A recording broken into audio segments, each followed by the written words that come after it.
Thank you, sir. Also tonight, fired FBI Acting Director Andrew McCabe making an astonishing admission about the unprecedented effort by himself and other top Justice Department officials to try to take down President Trump. I was very concerned that I was able to put the Russia case on absolutely solid ground in an indelible fashion, that were I removed quickly or reassigned or fired, that the case could not be closed or vanish in the night without a trace. I wanted to make sure that our case was on solid ground. Remarkable. Even if you don't like President Trump, shouldn't most Americans be at least a little concerned about what McCabe just admitted there? And let's not forget, McCabe is just one of several rogue FBI agents, no longer in a position because of their dangerous behavior. That includes Comey, Strzok, Page, and James Baker. Here now, House Intelligence Committee ranking member Devin Nunes. Congressman Nunes, thank you so much for joining us tonight.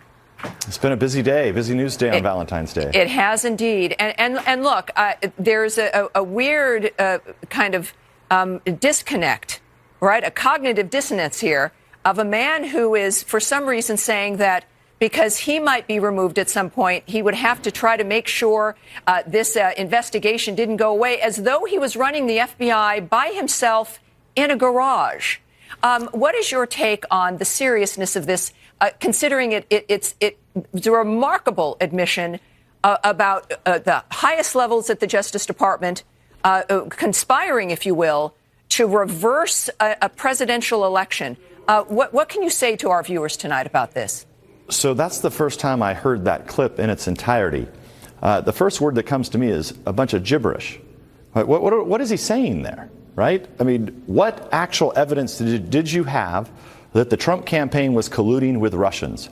You had none. They had zero. The only evidence that they had was the evidence that the Clinton campaign had got from Russians and had delivered to the FBI that McCabe knew had come from the Clinton campaign and Strzok and all the others. At that time, when he's talking that gibberish about how he's going to make sure that this investigation continues, we already know that the lead investigator, Peter Strzok, has said that there's going to be no there there. That, in other words, there's not going to be any collusion. So that's essentially what I think of it. Well, he also noted in part of this interview that will be, I guess, on another network on the weekend, is that he was shocked by it was Comey's firing, and he was then afraid that, well, if something happened to him, this is what he wanted to try to reinforce what this investigation was. We know that you can fire an FBI director, and there's many layers of leadership in that agency at the Department of Justice. These are not single individuals who are in charge. It makes no sense to say that you went out of your way. And this is a man who's now has been referred to the Justice Department for charges based on his lying to Congress about his own actions to cover up his own behavior.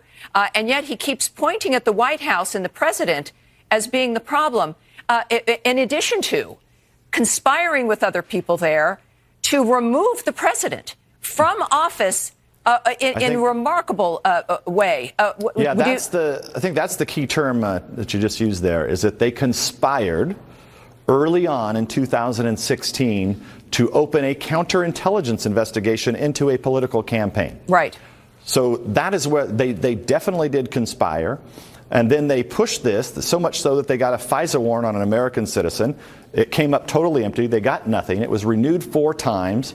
This continued on into 2017 after President Trump was sworn in. Yeah. And then a small cabal there decided that is it small? Donald Trump shouldn't be president. That's the other point that we all have to consider and wonder about as we must investigate this. How small was it? Is this just the tip of the iceberg? This was happening and Americans did not know. It would have been the usurpation of an American presidency illegally from at the highest levels of our Justice Department. That is what I think should concern the American people here. Obviously, we're going to be learning more. Thank you, sir, for joining us tonight. I appreciate it. Thanks, Busy day. Appreciate it.